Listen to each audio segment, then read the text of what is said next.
Hi, everybody. Thank you for joining us today. We have Carol Broadbeck. That's right. I want to say it right with us, and she's going to talk to us about container gardening. And we're very excited for her to be here. I'll let her kind of tell you about her background and her story. So I'd like to introduce to you Carol Broadbeck. Thank you so much, Pam. Thank you so very much for all coming tonight. And no question is foolish. And just ask away as I go through. I'll have a lot of slides, and you can apply it to almost anything that you're planning to. Okay, you want to switch me, please?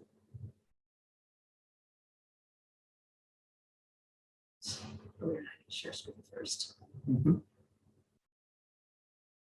Isn't technology wonderful? See it all right? Yeah.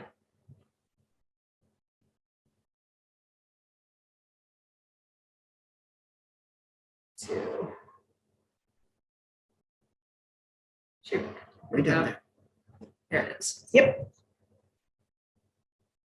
Okay. I trust everyone can see it all right. Let me backspace it. Okay, a little bit about myself. I'm from Ypsilanti, first of all, and I grew up on a farm, needless to say, and the family did all the farm work. Okay, we always had big gardens, and I was very fortunate to grow up in a family that loved nature. So nature was always around us. We were always looking at this. Mom was always raising a rabbit that lost its mommy, or raising a raccoon or a deer or whatever. And then I worked at Warner Levitt Park Davis in pharmaceutical research on the flu vaccine. Moved to Ann Arbor, worked on computers before University of Michigan even had a computer science program. And we were doing things that told us we couldn't do them. We just did them. Anyway, took early retirement about 20 years ago, and I became a advanced master gardener, which was wonderful. And then I barely got going in that. Next thing I know, I got involved in the garden club because I was presenting, and a little voice told me join. And I said, the last thing I ever want to do is join the stupid garden club. Well, I joined a garden club, found it wasn't stupid, and took all of the training offered by National, and which is environmental, landscape design, gardening, and also flower show judge. So I will be sharing tonight a little bit about designing your container, because I will be calling on all my background to try to fill that in. So anyway, a little bit about me, that's it. Okay, container gardening. It's a practice of growing plants in containers rather than instead of planting them totally in the ground. And I remember going to a bonsai show one time, and I said, what's the meaning of bonsai?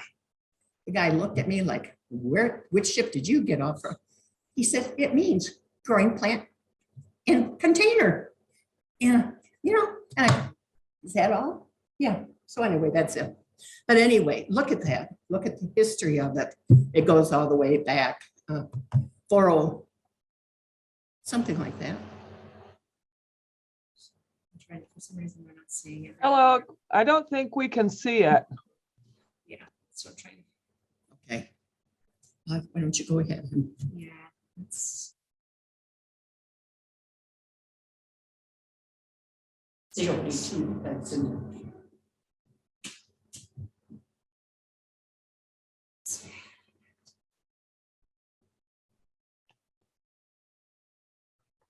My mom was always, she was impulsive as all get out, and my dad was not impulsive, so they made a great team, but dad was more of an experiential friend. So we're very involved with extension, so it's fun. I don't know if I can offer any help, but I work on Zoom every day teaching. Extension then, is it? Which convention? Extension. Oh, extension. I think most of and washed it all. And I think they still have one in Ingham and that, and it's where you could check and see because it's a very good program and it's also where you can go and get your questions answered. I recall one time, and it was mandatory that we work in the lab and learn a lot. And I remember one person calling in and said, I have this plant and I don't know what it is. I said, could you describe it over the phone? Yeah, it's got green leaves. What do the leaves look like? Like a leaf. So finally we said maybe better bring it in because it wasn't enough of a prescription. So, and they do excellent soil samples too. And that's what I recommend anytime when you have a new garden you're putting in, get a soil sample. Why throw fertilizer at it that you don't need? You know, it's foolish, it's money down a rat hole. Because down in Washoe County, we don't really need phosphates. I don't know what it is up here. And if you want to like grow fruit or you want to grow a vegetable, and if you tell them on your little sample what you're planning to do, they will look specifically because plants have certain optimal nutrients that they prefer. So it's good. And if you've got something going on, then you can also take a sample in and have it. For master gardeners now, we're not really allowed to tell you what to do with your problem because sometimes you have to have a pathologist really know what he or she's doing in order to figure it out and then choose right. And so we also carry, like I am a member of the Michigan Master Gardeners, and so I carry the liability insurance. Is that better? You still can't see it? Oh, Is it showing on the move container gardening? no. Okay, all right, cool. I think we got it. You might have to go forward. I'm not sure which slide we're on. Where am I? Ooh, Sorry. okay. Anyway, why grow in containers? Less space. And I don't care if you've got just a balcony, a patio, or what, you can have flowers, you can have fruits, small fruits, and vegetables. So there's no reason that you cannot grow something. And if you've got less than ideal growing situations, then there are ways that you can use containers. I'll show some novel ways. But another thing is, do any of you have black walnuts on your property? Because if you do, certain plants cannot grow by black walnuts. The members of a tomato family, it will kill them. It's a poison in the roots called juggalo. Plants are movable. Some people say, I don't have the perfect sun. What do? I said, grow them in a wheelbarrow with a drainage hole and wheel it to the east in the morning and wheel it to the west in the afternoon. She came back, she said, perfect. Easier to maintain. One thing about containers, if you get it off the ground a little bit, some of the ground critters are not as apt to eat your vegetables now. And great for beginners. Why go through all this work? Because you can learn good gardening principles in a container this big. And you can have a butterfly garden in a container this big. I have grown 2 generations of black swallowtail in one this big to prove it can be done. So you don't have to have a lot of equipment and provides a creative opportunity how to design and season them. Types of containers. Are all of you able to see this all right? Okay. I don't care what it is. You're going to see some, and I hope some of you will laugh at some of them. It's okay. No matter what you have, you can almost use it except for a few exceptions. One thing outside, you have to have drainage because with all the rains and everything, if it gets too much, too wet, it can rot the roots on you. So you have to have drainage. Just having an inch hole in the bottom doesn't mean it's draining because some containers will have a ridge around the bottom that keeps all the moisture in. It can't get beyond the pot. So check that and make sure that it will drain. If not, set it up on some bricks or so. Size. It's got to be scaled to the plant size because if you got a tomato this big, you wouldn't put it in a barrel this big. You'll put in a lot larger pot than you ever thought you would. I know I did a workshop one time planting a tomato and I had this little tomato and I said, put it in here. And they said, that is the stupidest thing I've ever heard of. Well, they came back with bountiful tomatoes because tomatoes are an extremely heavy rooter. So you've got to give them plenty of space. Color. I mean, you can use all one color, nothing wrong with it. But maybe you want to add a little pizzazz with a little bit of color, and I will be showing a little bit about that. Complement your architecture. If you've got an extremely traditional manor looking house, like an English stucco, I don't think you put a whiskey barrel out in front. Okay. Waterproof for winter conditions. If you're going to leave your pots out, I'd hate to see any of you lose your beautiful container because of the alternate freezing and thawing breaks your container apart. And always clean and sanitize your containers. And washing them is not enough. You use 10% chlorine solution, which means 1 part of chlorine to 10 parts of water. And let it soak for about 30 minutes and rinse it carefully. That will try to eliminate some of the fungal and other diseases that might have crept in there from the last use. It's best to do that in the fall, because who wants to say, I'm ready to plant? Oh, I forgot to clean and sanitize my containers. The right container for a plant, plants like herbs, 1 gallon is probably, think of a gallon of milk size for 1 herb, about that size. If you get too big, the roots, water collects in all the soil around it and the roots can't use it.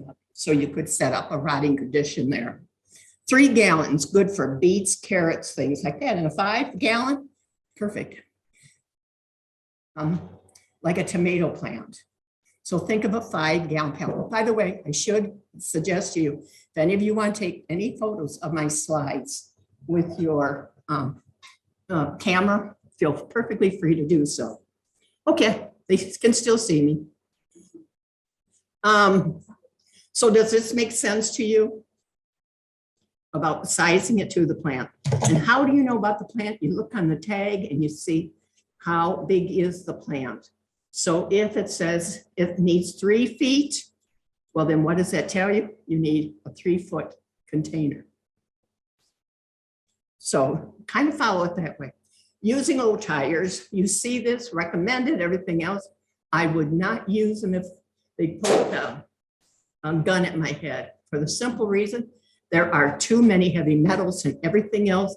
And the only research has been done when burning tires, not what happens over a period of time. So I would definitely not recommend them.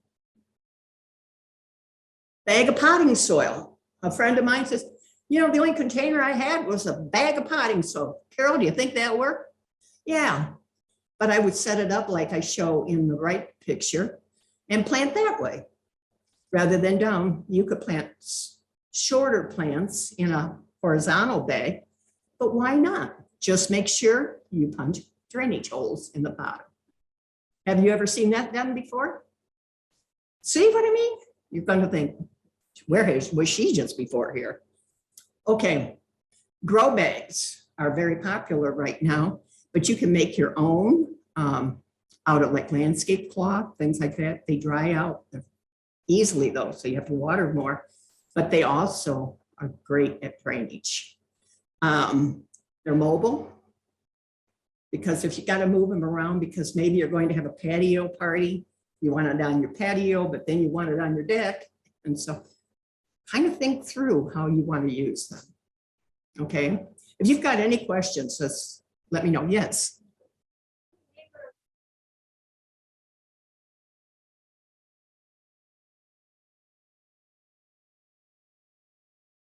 Yes, it can be, especially, I think I'm glad you brought that up, because on colors of containers, if you use black, it absorbs heat.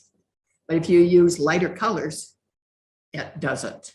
Okay, so kind of keep that in mind too. Mm-hmm. Sanitizing, she said, if you don't what you grew in it? Oh, yeah. She wants to know why you said it. It is to try to reduce the occurrence of fungal and bacterial diseases. And just so you have healthier food. So. Because once you rinse it out and everything, it's okay. But if you never did it, maybe you're lucky and none of the crops that grew in it before had any fungal diseases. Yeah, so you're sanitizing for diseases for the plant, not. That's right. That's right. Okay. And these 5-gallon buckets are absolutely great for growing tomatoes. And you can put a tomato cage right around them. You can stake them, and I'm going to show later on proper way of staking anything. People do not know how to stake properly. So anyway, the bucket, it can be, you can recycle buckets, and I think sometimes you can pick them up free from restaurants. They just as soon get rid of them. And you can use galvanized 5-gallon, but make sure it's food grade. And bucket remains movable once planted. It's kind of awkward picking it up by the handle when you've got a stem there, but if you put your other hand under it, you can move them around. Let's see. Metal buckets, like it says, can rust and everything. So again, you can plant a small to a miniature tomato in there. These big ones that take 6 feet, you cannot, because they'll die about mid-season because the roots just are, there's not enough room for roots. Now, so you've seen a lot about these water retention type autumn watering. You can be handy, make your own out of 2 buckets. So the lower bucket, and sit another bucket in, and right where you see the bottom of the top bucket, draw a line. And so the water will be at that area. You drill a hole through the top bucket, put a wick through to the water below, and it will wick moisture up as it needs it. And then you put another pipe in the top down through the top bucket where you pour water in, always up to that water level. So if you're planning to go on vacation or you spend a lot of time away, you could build your own. I pay a lot of money for buying one of these auto waters for you. Does that make sense? Okay. Window boxes. So maybe you live in an apartment and you've got allowed to have a window box, you don't have much else. Well, why not? And this is a great way of raising herbs. So you could just open up your window and pick your herbs that you want, okay? And, but the disadvantage is make sure it's anchored extremely well. Please don't hang a window box above where people walk underneath, because wind can dislodge them and everything. And you surely wouldn't want it to have a liable suit, or not liable, but liability suit, because one fell on somebody walking beneath. Always keep that kind of in mind as well. Baskets are great. You can raise the tiniest of tomato plants that can fit in a 4 to a 6 inch pot. You can raise them in a hanging basket. And I think you see all the beautiful flower hanging baskets that you can make. Now, this is really good. Like if you don't have a lot of ground yard space and you have only a terrace, a patio, something like that, you can hang it and still enjoy. And it's less damage from pests, because when it's off the surface of the ground, you have less. And even birds don't seem to peck as much because they don't have a roosting place while they're eating. Easy picking. Disadvantage, can dry out very quickly. And so you may need to water more, maybe multiple times a day.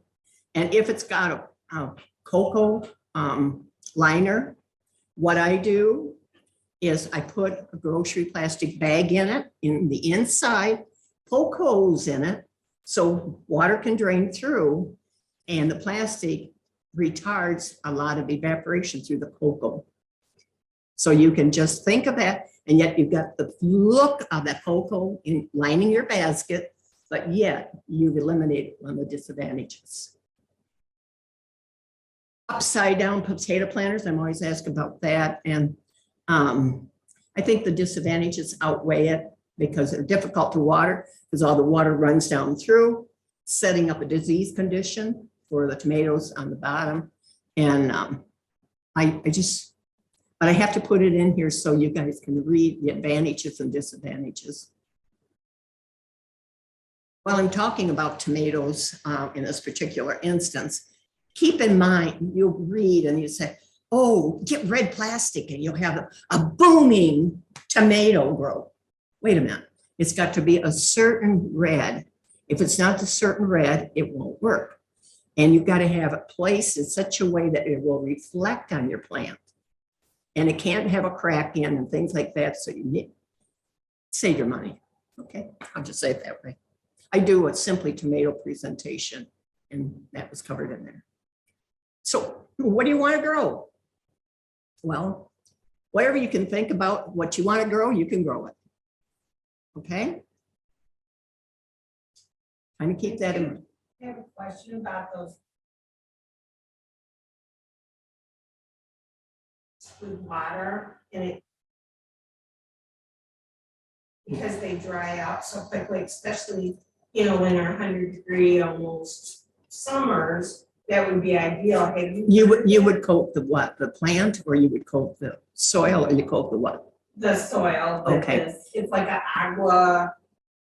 Hold on to that, okay? Okay. For just a moment. I would personally, on anything I eat, I would not use anything. I mean, that's it. Plants.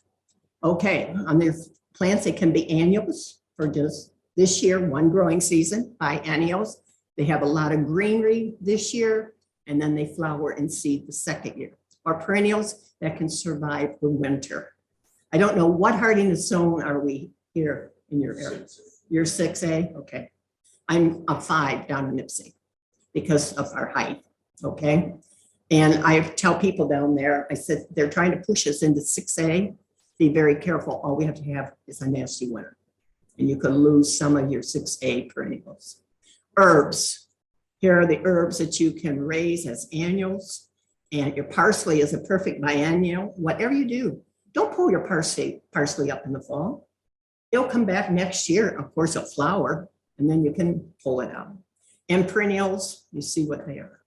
So you can grow annuals, biennials, or perennials. And now I'll mention, I'm going into this first. You can pot up several single plants and then put it together as a container garden. I did that one year in front of one of the doors of my garage. And I put a little bench in there, little paths, but it was all containers. And I had so many butterflies and everything, and native bees and everything. But the watering that I had to do, I said, I don't think I'm going to do that again. But it was an experiment, and it worked. And especially like if you're planning to move maybe in the fall, you may want to have a containerized garden. Then you can take it all with you. You can have it on your deck, but be careful that your deck will hold the weight of wetted down pots. You don't want your deck to collapse as soon as you get 2 people more onto that deck. But it can be attractive. Consider the foliage always. So many people just look at flowers, but look at the color of the foliage. Combination shade gardens, look what you can have. And now combination means not one plant, but it's at least 3 different kinds of plants. And I will talk more about them. Potted herbs. Again, you can have a potted herb garden. And that little cattle watering tank down in the right, that was my first fish garden. It worked perfectly. I dug the hole and buried it in, and it worked fine until it rusted out.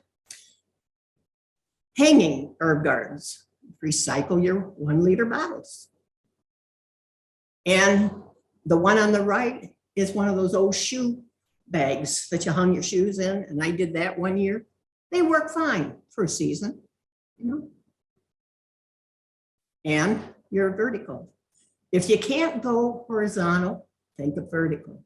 And you can make some beautiful designs in a vertical wall. Any ideas? I do some of these because I don't know where you're coming from. I don't know what your conditions are. So I hope that you see something you say, I could try that. I think that will work. And vegetables that work well, you see, and these are really for more of the beginners that can work very well in pots. And then you can go to exotic foliage. I like cannas. Because a big red canna in the middle and the butterflies go ape and the hummingbirds come like everything. Okay, so again, what is your imagination? What's your favorite? There's some of your vegetable containers. As long as you buy miniature, small type size plants, you can grow vegetables on your deck or your patio. Are you getting any ideas yet? What you can do? I like the 2 liter containers. That would be nice to try. Yep. I like that. A container, growing butterflies in a container. I hadn't thought of that because I know that the butterfly plant is very aggressive. But I do. You can use a can in the middle, and then you can put some other flowers and then have latana hanging over the side, or petunias that they will go for. Or you can go for, I did a blue perennial salvia one year, and then I planted around that and I raised, and dill. I put dill in there too. And I had 2 generations of black swallowtail. And it was fun watching the whole chrysalis thing and everything, because I had to just do that. I'm a biologist, you know, one of those crazy ones. Exotic foliage. Why not bring some of your plants out, use them in your container? Or just gather some pots around to create a container garden. Combination plants, I don't know how many of you like succulents, but they are really great if you give them good drainage, and you can use a cacti soil, and they're pretty hardy. And so if you've got some old wood around that, you know, fell out of the tree, I think I'll plant some succulents on it. Backyard fruits, small fruits. My golly, you've got some nice small fruits now. So you can sit it right on your table and have guests over, and they can pluck their own blueberries or their own strawberries. Bulbs for next spring that you would plant this fall. Ornamental grasses. A pot of that can add quite a thing. And in the middle, if you like king tut or baby tut, well, why not have a container that doesn't drain? And that can add an exotic feel, like a poolside. First question about putting bulbs in containers. If you leave, I was a risk of freezing, killing the bulbs. Not if they're planted deeply enough, because these are hardy bulbs. Even if that's above Yeah, ground, of course. yeah. Okay, what you can do in that case, if you're ever concerned, you could sink the pots in the soil, or you can grow them in the garage. Or the other thing, you can bubble wrap around outside. You can do those kinds of things. So then how do you fit in other plants when the bulbs? In layers, in layers. So you have crocuses on the top, yeah. Plant it in multi-layers. But only bulbs, but I mean, you. Yeah, I wouldn't plant anything Or else. something and travel them later, Well, yeah, because you could take them out and dig them up and everything. all right, Yeah. so you wouldn't just leave them in the soil and then. I don't think As it I don't runs think I out. would. I don't think I would. And because you need to keep, on all bulbs, you need to keep the green leaves on them until it dries naturally.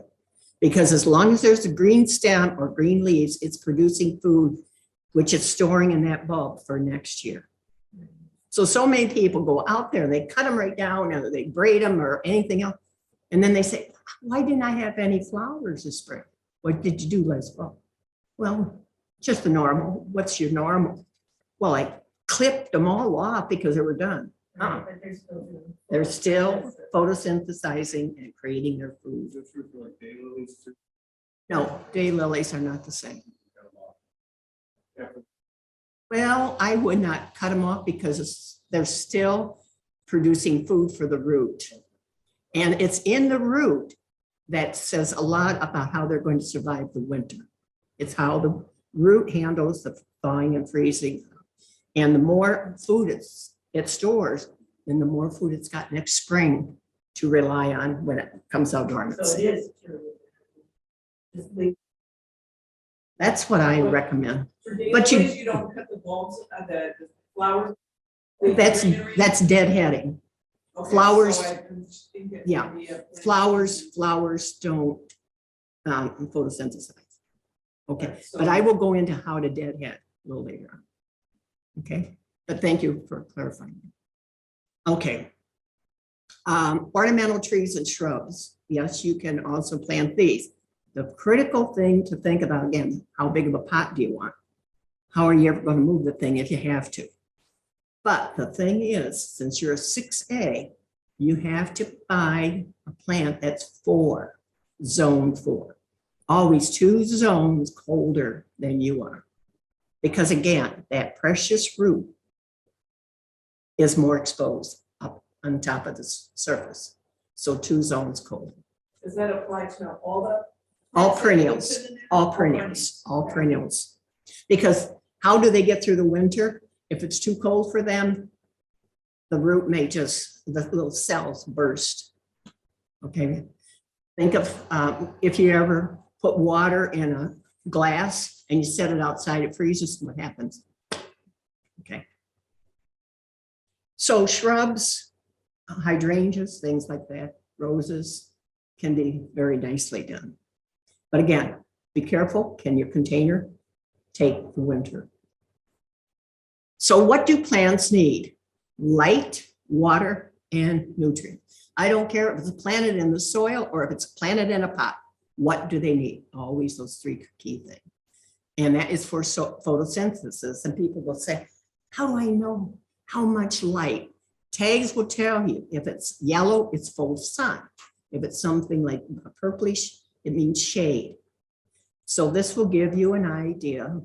Watch it 4 times of the day and see if it got less than 2 hours of full sun, then it is dense shade.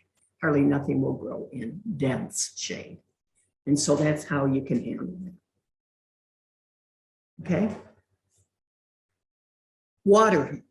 I always use the thing like a sponge, a dish sponge. If it's dripping wet, that is very moist, very wet. Okay. But if it's like a well squeezed out damp sponge, that's what most of your plants can tolerate. And where it's dry, that is like your cactus, succulents, and other arid type loving plants. So just kind of keep in mind, when you feel of your soil, does it feel like a damp sponge or what? And your tag on your plants or your catalog will tell you if it needs drier soil or if it needs medium or semi-moist or wet.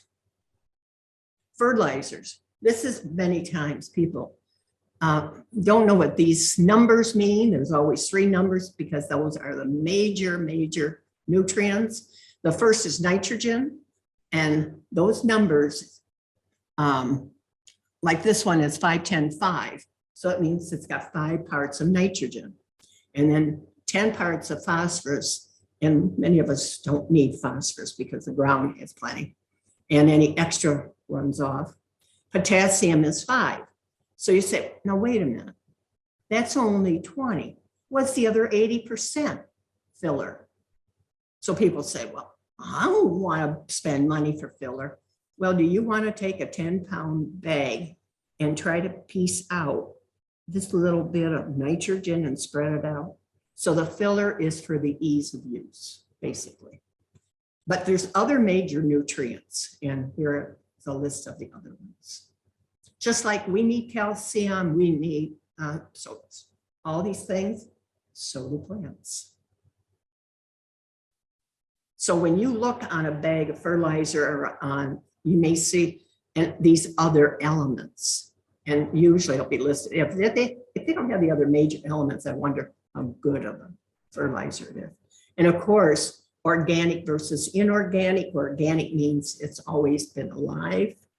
And inorganic means it's chemical and it's quick acting. You spray it today, with an inorganic fertilizer, boy, you got green within a short period of time. Organic doesn't work that way, but it's longer lasting. And the microbes in the soil break down the organic fertilizers as needed. So, and if you throw too much or inorganic fertilizers on your soil, it can become toxic if the plants can't use it. Essential tools, a container, of course, potting mix, and I will show you and pass around a bag of potting mix a little later on. Oh, you want to pass it around, Pam? That would be fine. It would be fine. I thought you wanted to show it. No. Okay, and mulch. Remember, compost goes in the soil, mulch goes on top of the soil, and watering can, things like that. And pruners, I'll show you the pruners later on. A bypass pruner, not an amble. An amble pinches the stems off, and a bypass works like a scissors, so it cuts it nicely without crushing. Potting soil mix, the easiest thing I can tell you, pick it up and it feels like a nice comfy comforter you'd put on your bed, soft and fluffy, it's probably pretty good. If it feels like a brick, put it nicely back on the shelf exactly where you found it, because you don't want it because it may not drain well. And can you imagine roots trying to penetrate through tough potting mix? So look what the bag says, potting. If any of you grow seeds, you may want to use seeding mix. Okay. Let's see. Do not use field dirt, topsoil, or garden soil. You don't know what kind of diseases lurk in there. And the potting mix, I think I've already gone over that. You see like little white hard things in some potting mix, that's perlite. That increases the drainage. Doesn't hurt anything. It's basically a rock. And if you're buying mix with soil, it needs to be sterile. If you buy mix with soil, it needs to be sterilized. And if you use any of your own soil, my mother used to sterilize it in the oven. It was the most godly, awful smell. But again, to get rid of any diseases in it. Now, a word about the crystals, the moisture crystals and that I think maybe you were kind of leaning to. They're organic compounds and they can be degraded by microbial activity and warm weather and everything. And as Pam gels degrade, they become less useful. So they may not even last the season. And many people use them so they don't have to water as much because it retains the moisture and everything.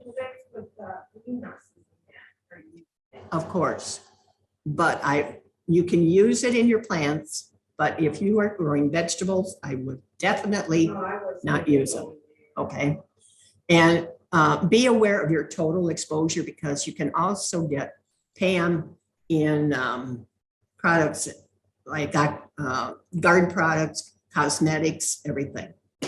And while microbes do not appear to be negatively affected, it does affect aquatic animals. It can degrade the compounds known to be a neurotoxin, means that it's toxic to your nerves and could be carcinogenic. That's why I say definitely not on any edible. Even if you want to eat the flowers in the pot, no. And they should never be used in gardens and landscapes as they're toxic. Well, there it is. Many of the products labeled water, gel, crystals, and polyclear are these cationic. It might be okay to use on short-term basis for containers, but never long-term in the garden. So here, choosing. Now, this is a combination planter. How in the heck do I put plants together to make them look like they belong together in that? Keep in mind, you can make one out of 3 different kinds of plants, and odd numbers of some of those plants work better than even numbers because they can go in a circle easier. Okay, so you choose a thriller.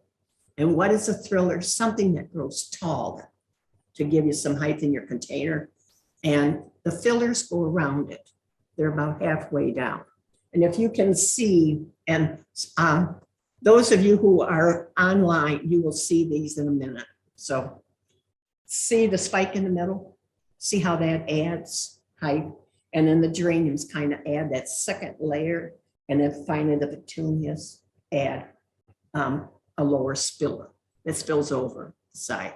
So you can create one like you see on the screen very easily for probably maybe 12, less than $15 plus the soil in the container. How many of you think you could do this? And you can do it. Sure you can. You always do it with the thriller in the middle, or do you ever do? Or, I mean, like from back to front instead of? Yes, if it's not going to be viewed from all sides, then you put the thriller in the back. Okay? And then you have the step. It depends on how it's viewed, but if you are going to view it, you know, with the in the back, you'll be looking at a stem or only leaves. So how are you going to view it? Okay? Yeah, some of that spiller that was there, the green leaf. Yeah. And it grew from, well, and it's just to let it by, it grows everywhere. It's invasive, Very invasive, but you know, you've grown your own spiller then for your pots this year.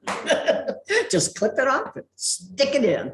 The creeping Jenny, the yellow vine, works beautifully in containers too. And you can grow that and not spend any money on it. So yes, you can use those and you can eat the potatoes. Okay, they're little, but you can eat it.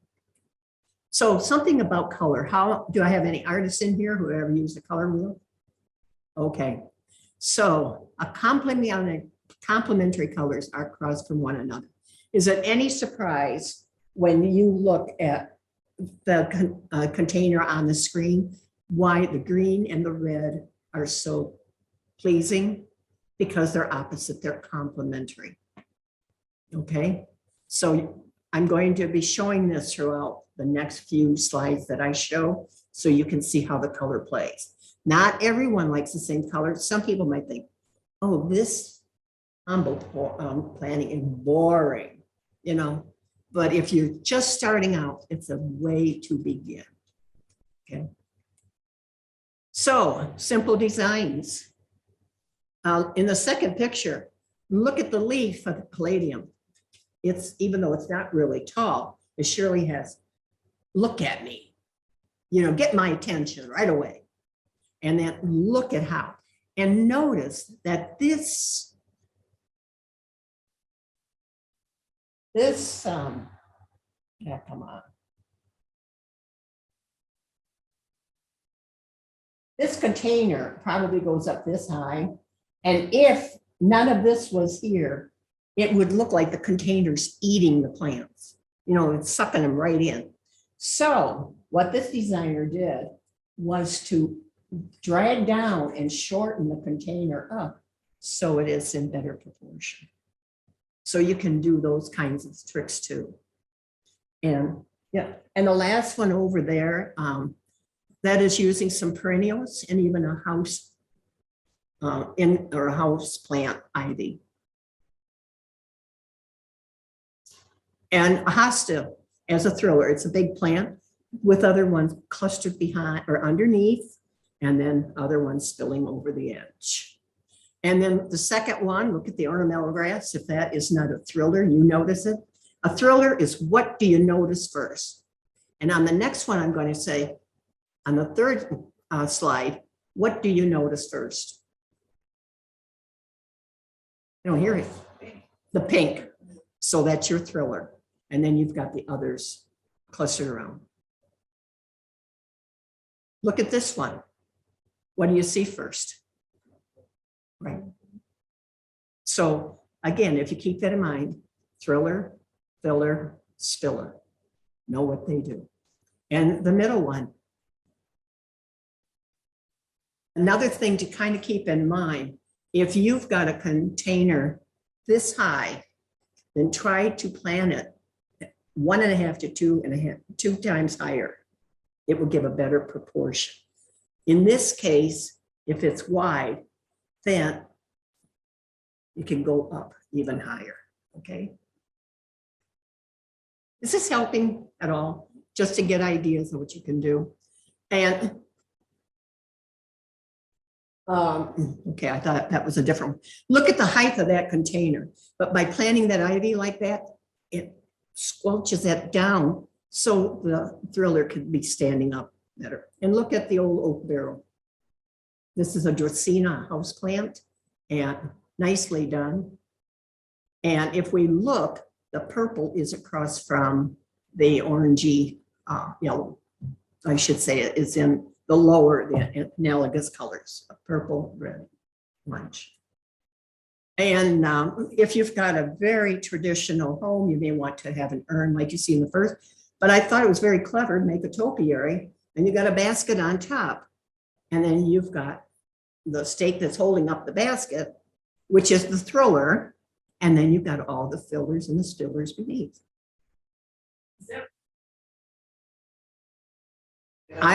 It's in the pot. Oh, that must be pretty sturdy. Yeah, I'm sure it's got feet on it down on the bottom. Um, And a porch box. You can use maybe herbs as a thriller and then push the fillers around. Inside of a balcony or a terrace or anything like that, always hang it inside. So if it should be dislodged, it doesn't fall onto someone beneath. Seasonal colors. What would you like? And the thrillers are pretty much the branches. And the holiday colors. And then what about the 4th of July? Red, white, and blue. Recycle. Now you're going to think, Carol really did stop someplace. So maybe have a bunch of old drawers. Okay, why not use them? Or the old worn out boots or whatever, an old worn out dresser. You can do these things. I actually gave a presentation at an annual convention using very different type of containers. People loved it. Anyway, how about an old sink with succulents in? And I love the second one. It's got, I always think, oh, I hope they put a drainage hole to drain the water. And I think, Carol, it's flowers. But isn't that kind of clever? And you could use a plastic box, you know, those plastic packing to pull something off like that. And you got an old chair and the seat rotted out the cane. Well, why not paint it and put in purple? Look, purple and yellow across, they're complementary. How about, how many of you have grandchildren or children? Nobody? How about taking your old broken containers, make a fairy garden? Instead of just pitching it on. I have a broken thing sitting on my potting bench right now. I'll Right. think about it. Yeah. And just get something that can handle drier conditions, okay? And then toys. You know that little red wagon that we had? This is what one woman put one of her garden items in so she could pull it around to the front and to the back. And can't you see a little kid playing with their toy? What a way to make it into a toy garden. How about that old boot or shoe? And now here is a bird cage. See the cocoa liner? And this is why I say you would put a plastic bag inside with holes so the water would drain. But yeah, it gives that touch to it, just seeing that cocoa liner. And you can make your own cocoa liners if you find the cocoa stuff. Bird cage. And the one on the, oh, and I love the chair in the bottom, in the middle. Doesn't that make you just want to sit down in it, you know? And why not? Why not have a sitting area in your garden, okay? And you know that beautiful container that grandma gave you and you dropped it and it broke? Well, tip it down on the broken side and plant the top. And then you still have it and it's still being functional. And it's very effective on a slight grade, so you have it flowing down over that grade. And for the musician, you know, you can pick these up a dime a dozen if they're no good anymore, they cracked or whatever. So plant the old vase. And how about adding a water fountain to a baby grand piano? And when a musician like it, a budding musician. Who knows?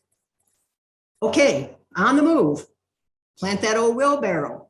And you don't have to move it around, but why get rid of it when it could be an interesting container as long as you drill holes in the bottom? Or your favorite bicycle you just can't part with. I There's did the some, wheelbarrow and I could not drill a hole in it. Plastic, the containers that plants come in, turn them upside down to create a water void in the bottom. yeah, Yeah, I planted some of Pam's coleus in it, good. but they got so enormous that at a big fall windstorm, the whole thing fell away. Always a learning experience, isn't it? Okay, there's some more. So I just put these in, and how about that old boat? He just can't get rid of it, you know? So if it still holds water, you got a water garden, okay, or a bog garden, okay? You can plant all those things. Or if it drains well, make it drain a little bit better.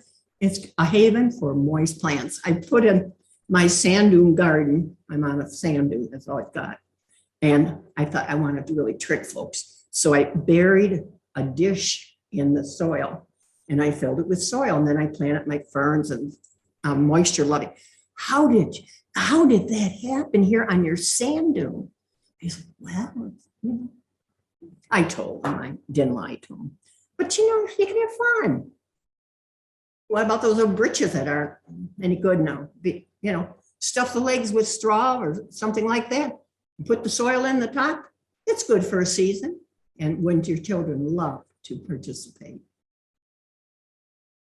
And that tree that you had to have cut down, and oh, it was so pretty. The trunk was so pretty. Hollow out the top and plant. And when these petunias start growing all the way down, they will get rid of some of that height. And the stump the same way. And those pieces of wood, great places to plant something and just put it in your garden. Why pay an extravagant price? When you see it, you can pick it up. I went to a nursery and I saw a great big thing of firewood and I thought, oh my gosh, it's all these great creative designs in there. So I asked him and they were smaller pieces. I said, how much would you charge me? He said, you want to go through that big box? I said, yeah. He says, fill this bag for $2. Okay, I'll do it. Wonderful stuff. Okay, a carnivorous garden for children, make sure it doesn't rain. And I used to always have a carnivorous Venus flytrap and pitcher plant on my windowsill. So I got rid of all of the ladybugs, the Asian ladybugs. They come in, fed my plants. Okay, points about buying plants. Buy carefully. If there's more failures, it's because people do not buy from a reputable dealer. Because some of the even nurseries feed up their plants so much so it appeals because they're big and bushy and everything. And they've been stressed so much by having to put on all that growth because they were fed so much that they think out about mid-season. So kind of buy, they should be nice and stocky. And tomato plants, if they got tomatoes on, break them off and no flowers on them, okay? Because what you're trying to do is to build the roots. Ensure no flying insects. I go into a nursery and I go like this. If I see any white flies, I will. Even if it's the perfect plant, I want it so bad, I will turn around and walk out. Because if I bring in white flies, I'm going to have an episode with them throughout the garden. So just do this and then look on the leaves, underside of the leaves, make sure. And then pop the plant out of the container very carefully. Smell it. Does it smell fresh like nature or does it smell like it's rotting? And if you get any negative smell, put it back in the container, just like you found it and put it back. Don't buy it. Check the label for the growing conditions. If there's another thing that people make a big mistake on, they buy plants if they appeals to them. It's so pretty. They bring it home. It needs shade, but they plant in the sun because they have no shade. So resist buying just emotionally. Buy what to meet your growing conditions at home. Select healthy bushy plants, nice green foliage, and everything, a nice stocky stem, not leggy, because if they're, you know, you got a leaf here, and you got a leaf here, and a leaf here, they didn't get enough sun, so they were stressed. Let's see, be sure plant is not root bound as shown in the right picture, but if it is, you can still salvage it. And typically what I do, I take the bottom of the plant and I tear it apart a little bit like this. So the roots are forced to go down. Now, if you are planting a tree in a pot, trees come down and they have this kind of a base, kind of a slope. Never cover that, because if there's more tree failures, and it's because that gets buried. It's got to be beneath. And even sometimes you'll find it growing in the nursery, and it's already soil is higher than that. This is the time you do not plant it as it is growing. You find out where that callus is, and then you plant it only that deep. So it's always exposed. Be sure it's weed free. Okay. General planting guidelines. I don't care if you're planting in a garden, if you're planting in a pot, I don't care where you're planting it. Always pre-moisten your potting soil, just to make sure they're not stressed when they're put in there that the soil is too dry. Place a piece of nylon hose or a coffee filter at the bottom of your container over the hole, because that keeps the soil from filtering out. More importantly, keeps the critters from crawling in and maybe feasting on the roots of your plant. You may place a layer of stone or broken pottery in the bottom of your container, and that, like you did, in order to increase the drainage. But also, if you've got a light pot and you don't want the strong wind to topple it, put some heft in there to keep that from happening. Fill the potting soil up to within 2 inches of the rim. So many people fill it all the way up, and then when they water, they have no water slushing over the side all the time. So always about 2 inches, and then you should be able to fill that with water, and then the water will soak down slowly for you. Mix in fertilizer as instructed, but on a lot of fertilizers, potting mixes, it's already got fertilizer in, and the one I will be passing around has it in for the entire growing season. So there should be no need, unless you're planting like tomatoes that need a lot of nutrients as they go on. Dig a hole with a trowel or by hand. And on tomatoes, if you've got a tomato like this and you got leaves, pick off all these leaves up until the 2 sets of good leaves up here. And then you're going to plant that bare stem deep. For the simple reason, tomatoes are heavy rooters, and so they will develop roots all along that stem. And that is one secret to having enough roots to get them through the summer. And so place the plant in the hole in the depth it was growing, unless it's a tomato, okay, or a tree. And fill the hole with potting mix, pat it down good so it's got good connection with the soil, because you don't want air holes in there because roots don't burrow through air.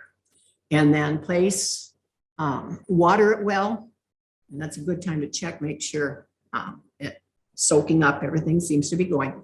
And then I would place a little light layer, about 1 inch layer of mulch on top of it. So plant the thriller first, then plant the fillers, and fillers for 1 thriller, and then 3, 5, or 7 fillers around. And then they'll plant the fillers, again, odd number, in between and under and around. So staking, I see so many mistakes in staking. The one on the left, they just tie the stem right to the stake. And what happens is the wind blows, the wind damages the stem. And so what you do, you form an 8. And so that is, the stake would go in this one, and then the stem is here. And this is like a little buffer zone that protects it from rubbing. So you just twist it around like this. And so that middle will protect it. And you can use almost anything that you want. Another thing about staking, I hate to see a garden of stakes because somebody put all their stakes in like this and all the plants are down here. So you don't see the beauty of the garden. So always have it lower than what the plant is going to grow. So mulching, this gets back to a question I think you had. Never mulch anything in your garden or on your trees or anything next to the stem or the trunk. Because think of yourself when you have a sore finger and you put a Band-Aid on, it gets wet because we don't change it after we wash dishes, God knows what. And we get all wrinkly skin, it gets thinner and everything. Well, it gets the bark softer. And so it could create an entryway for diseases. And so put it out as it's shown here, about away from the stem and about where the canopy is. And mound it a little bit higher in between plants, because this is where the sun comes down. And if you've got any weed seed down in here, it will grow there. So always mound it a little bit higher between plants, even in your garden. Does that make sense? And why I say using mulch even in your container, it will reduce evaporation from the soil. So you don't have to water as much. So maintenance, watering, deadheading, dead leafing, and monitoring pair of pests. So this is the deadheading about removing flowers. So many people just pick the top flower off. The correct way is to take it, don't tell me. Take it all the way down to here, the whole stem of the flower. And then see, here's a bud coming out, and I will show something on the next slide. And so, and some, like a sweet alyssum, will have a lot of spent flowers. So just take your scissors, lop it right off, even on your other flowers. And dead leafing, remove the leaf and the stem of that leaf as well. So this just reiterates, and these are the kind of pruners that I recommend. They're all bypass, like scissors, not anvil. You're going to put over a lot of money, but they're worth it. And keep them well sharpened. And if you've got diseased plants, sterilize them with 10% chlorine. So some of you, if you want to keep your perennials blooming all summer, they say, no, when they're done blooming, they're done. No, it's not true. I've done this. So here's the spent flower. You take it down to here, and this one then will bloom. And then you see a little bud coming in here. So this one will start growing. So if you just keep watching where these little buds are coming out, you can keep them blooming for maybe a month than before. It takes a little bit more work, but eventually you'll move that whole stem of that first one. But why not just keep them going? Roses. A lot of people just cut off the top leaflets, and they're 3-part leaflets. No, you cut it down to the 5-part leaflet as shown here, because the ones right under the flower only have 3 little leaflets. So proper pruning is to take it down a little further, and then you'll get another bloom to come up there. Rejuvenating petunias, you know, they get pretty leggy because they got all that stuff with no flowers on. Take them right back to the plant. I do this about 4 weeks or 6 weeks beforehand. I cut them all the way back. And my gosh, the beautiful autumn petunias are like they were in the spring. So you, If they've got, like, these are all seed pods, you know, out this long, and you got 3 little petunias out here, who wants to see all this? So I go, bam, back here, and then they bush out and give you a beautiful display of them. And pests, watch everything. These are your best pest controllers, okay? So summary, choose appropriate container size, because you've got to match it to the plant that you're going to plant. Choose plants compatible with your site, your water, your architecture style, the colors in. Because if you have a lot of blues and everything, and then you bring in orange, it might be disjarring, okay? Choose quality potting mix. Start small, one plant, one container. Get the feel of it. And then you can group those containers maybe for the first season to make a container garden. And then go on and make a combination plant. And then always plant the thriller first, the filler, and the fillers, and then the spillers. Be creative. And don't let anybody tell you you're not creative, because you are. Because if you like it and it came to you, do it. Why not? Maintain the planter, water, fertilizing if needed, pruning, deadheading, dead leafing, and most important, have fun, because that's what it's all about. We're going to switch now to this. I'm going to show real quickly. So enjoy your container creations, and you can do this, each and every one of you. You will do, go ahead, you can switch over. And you can absolutely do it, and there's not a question or a doubt in my mind. And so what I've done here,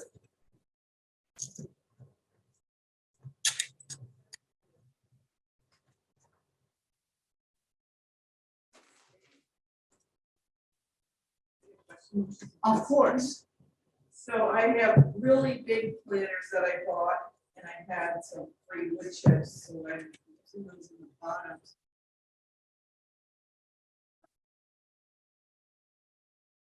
chips down there, I would use maybe plastic milk jugs or something. What was the disadvantage of the wood chips? I'm not sure if you, I'm talking about the cup.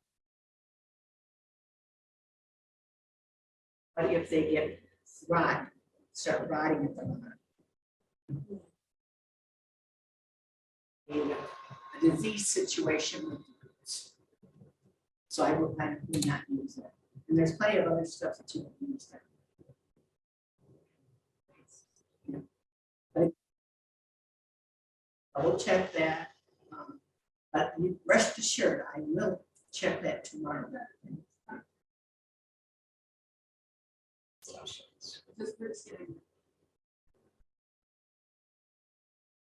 Do you have any ideas of things that you decide you want to try, or did you even yes?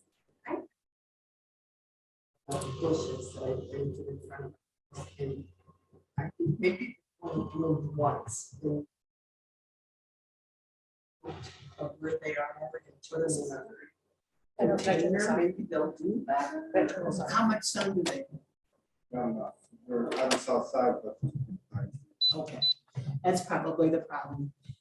Double check what the hardiness zone is on those. Okay. Can I dig them up now and put them in a container? I don't think I Is would. it set to blur her In background? the fall? And hard, yeah, in the fall, August or so. Okay. And watch it carefully, read up on it a little bit. Are they the big mop heads? I don't think so. Okay. Yeah, but read up on the hardiness of it. Yeah. Does anyone have any idea? Do I have any other master gardeners in here? Okay, any suggestions that you might have on that? I'm a risk taker, so I would do it right now. Well, you I mean, can, if it's gonna die. but if you're going to be gone, Yeah. you know, to maintain it when it gets hot. Right. Okay, and usually in the fall, it's a little bit better time. So, What's the hardiness zone of hostas? on what? Hostas. I again look it up for the particular.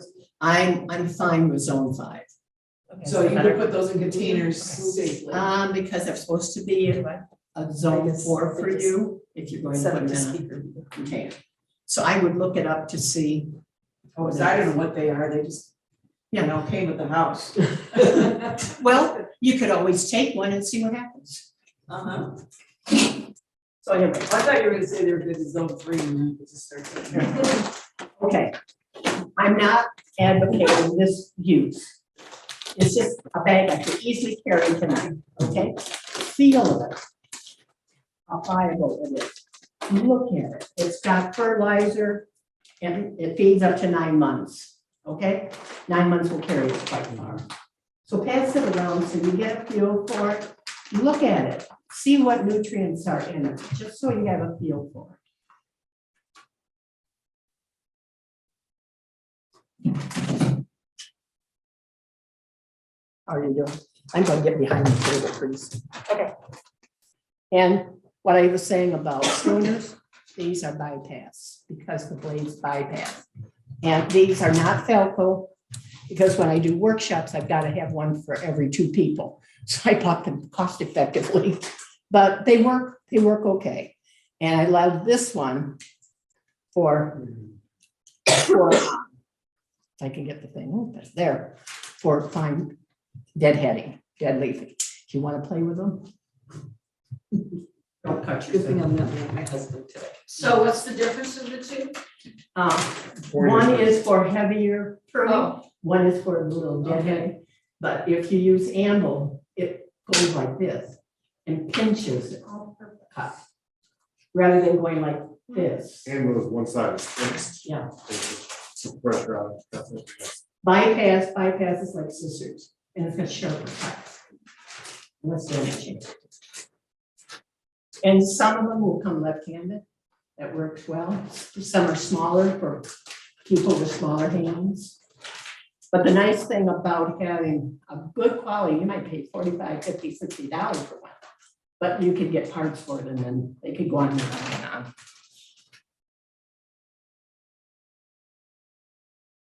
Are we ready?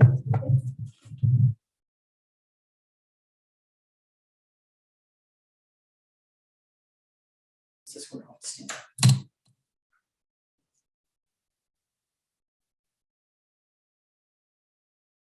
Are these right-handed then, you mentioned? Yeah.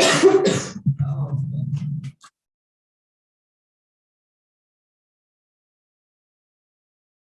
I just stopped at my favorite little market.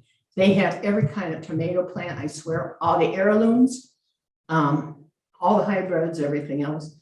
And so they were low on flowers, but are we ready? Okay, what is this, folks? A thriller. A thriller, right? So what do we do with this? Put it in the middle of. Put in the middle. Or off if it's not gonna be. Okay, Plant it if it's first. round, we plant it first. And it would be sitting up a little bit, but tonight I'm just going to do it this way. And then, what are these? Fillers. Fillers. So we kind of equal space them around. See? Okay, don't you think you can do it? Of course you can. And then, well, let's see. A packet, I'll take it out now. And maybe I won't. Well, I don't want to tear them apart. Okay. This is a sure sign that they're pot bound. Remember what I told you about it? So I picked them up specifically for this. Okay. And sometimes you will have to cut the little packet to get them out. This is not too bad at all. Okay. So where does this go? And what is it? Filler. Spiller. So we put it like right in here, because how do petunias grow? They spill over the side. And then I would put one between each of these. So how many plants do we have to create a container this big? 1, 3, 5. So you have, yeah. And this one cost me about $12.50 in plants only. So see what you can do? And they last. And so some of the things I would dead leave. So I take it all the way back to the back. Okay.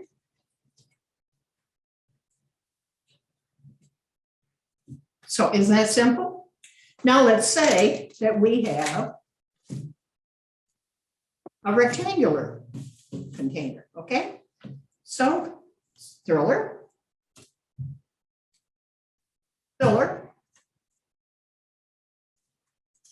and maybe just for the heck of it, put in some more, and maybe, don't forget the backside, it's viewed by both ways. And then just maybe we might put in some sweet alyssum.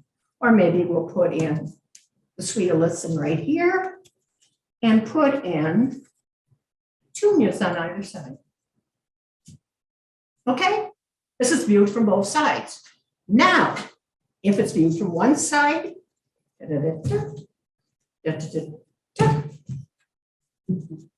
Like your sound effects. and yeah, think you can do it? Now, isn't it easy if you just think thriller, filler, and stiller?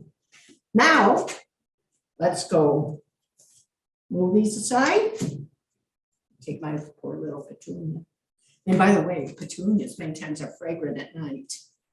And why are they fragrant at night? Because they're pollinated by night moths. Moths don't need to see the color. Now I got dirt on my. Oh, well, it won't be the first time, won't be the last. So here's, okay, and these will grow very, very high, okay? And, well, wait a minute, let me go this way. These can grow up to here. So if I use one of them, imagine I'm using one, and then I can put my petunias around and then use some here, okay, pretty much. And I've got a 4th of July celebration. What's that plant? Sweet alyssum. Sweet alyssum, and it's a bee lover. And bees would love any of these that I just showed you. Okay, and you can use native plants or anything like that. And for the, what I used for my black swallowtail, it was a blue perennial salvia, which grew up about this tall. And then I had some petunias around, and then I had spiller sweet alyssum. And raised 2 families. So that's about what I wanted to show you so that you would at least see it. And I was going to pot it up, but why pot it up when I could use a few plants to show you things that you can do? Okay? Thank you. Thank You're welcome. And thank you. You have a question, chat, how often to feed your hanging baskets to keep them, Feed them. yeah. You may not need to feed them if you use like that kind of potting soil that already has feed or fertilizer in for 9 months. Yeah. A comment about that fertilizer is chemical and it's released slowly over time. Okay, that's how they get that. It's rated with the moisture and temperatures and things like that. Good question. Buying a commercially already planted pot, how do we know they use good soil? Do you think in that I would case we should assume- fertilize? I would assume it would be okay. The problem with them, when you buy them now, they are already at their, pretty much their maturity. So they go about mid-year. So what I do, I wait for them to go on sale and I buy up the hanging pots, disassemble them, then I make 2 hanging pots out of them. And then not cheaper than buying geraniums alone or other plants. You know, you can buy, you can beat the So system. when you put your pots back together and you're not putting any of your cocoa or anything like that, you're just putting in that soil that. Probably so, probably so. Yeah, because I've tested cocoa and everything, and it's nice if you use a wire basket because you want to see the cocoa. But if you use like a plastic container, you know, like you buy other hanging plants in, why spend money on a cocoa thing? But if you've got a metal basket, then how would you want to finish that off? Right, but it would still be a lot of watering with that soil there. Yeah, well, you still will have watering, no matter what, because you don't have the moisture crystals in it, that type of thing. But the mulch that you put on the layer On the top of Well, your hanging soil. plant. on the top of the soil and Okay. away from the stems will help to retard evaporation of water, So my hanging plants won't dry out in the sun. not as quickly.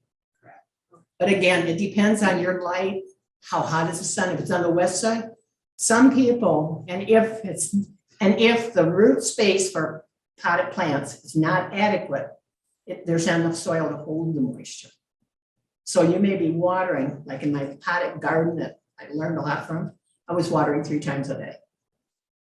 Okay, So what do you put on the top of your hanging plants? Do you put mulch? a little bit.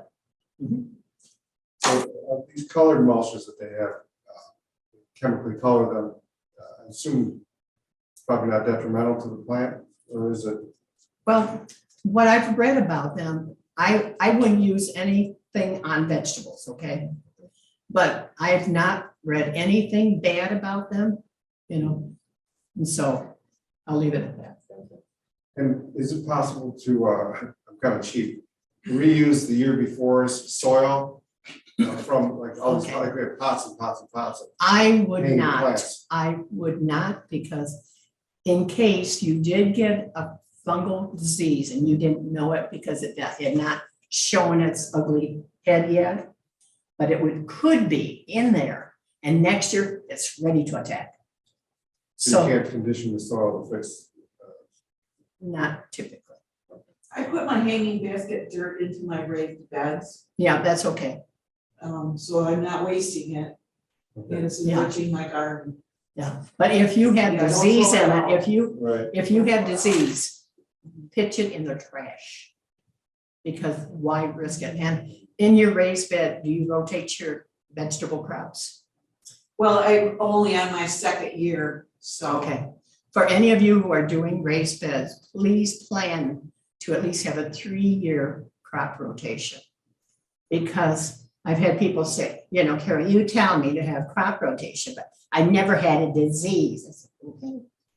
And next year they say, guess what? I lost all my tomatoes, all mine. And you got to know the family of plants. So it's not just tomatoes, but tomatoes, peppers, eggplants, and petunias are all in the tomato family. So they are planted together, maybe rotated together. And if you really read up on crop rotation, you can plant like beans, and they will help to build this nitrogen in the soil. And then you follow it like if you have a heavy nitrogen feeder. Well, the beans have already helped you because they got microbes in the roots that is producing nitrogen. That's a whole nother presentation. Do coffee grounds do anything good for plants? You can add them and it can be composted.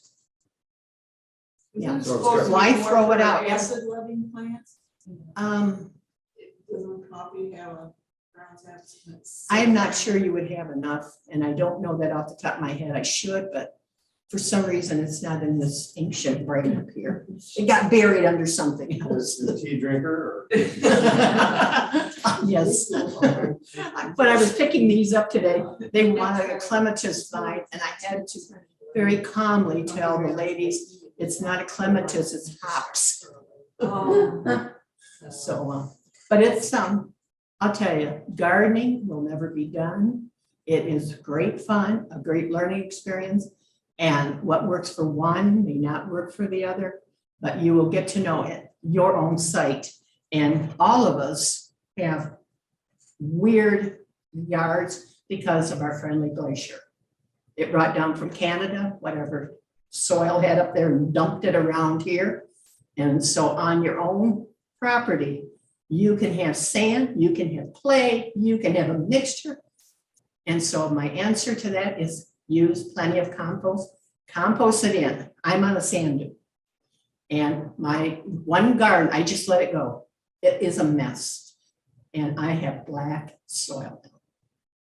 I just let nature, you'd be surprised what nature will do. And I don't know if any of you have read anything about the language of trees and everything, because the microbes in the soil are very closely knit with plants that they like. And then if a plant needs something, the microbe will find it in its network and help the plant out. And if the fungus needs something, the plant will manufacture it. That's once you establish a good, solid microbial network in your soil. And so all of that is key if you don't use a lot of poisons. So it's fascinating, absolutely fascinating. Anyway, any other questions before I lock up shop? And I do have some, I think that's it of the, if we could go back to, Oh, yeah, we're done. There's no more questions in the chat. okay. And in June, I will be giving more Zoom presentations. But good bug, bad bug is on the last slide of my screen. And any of you are invited to join in. I've got the passcode and everything there. And it's good bug, bad bug, and then it's the butterfly gardens, how to bring butterflies into your gardens. And then also pollinators, the natives.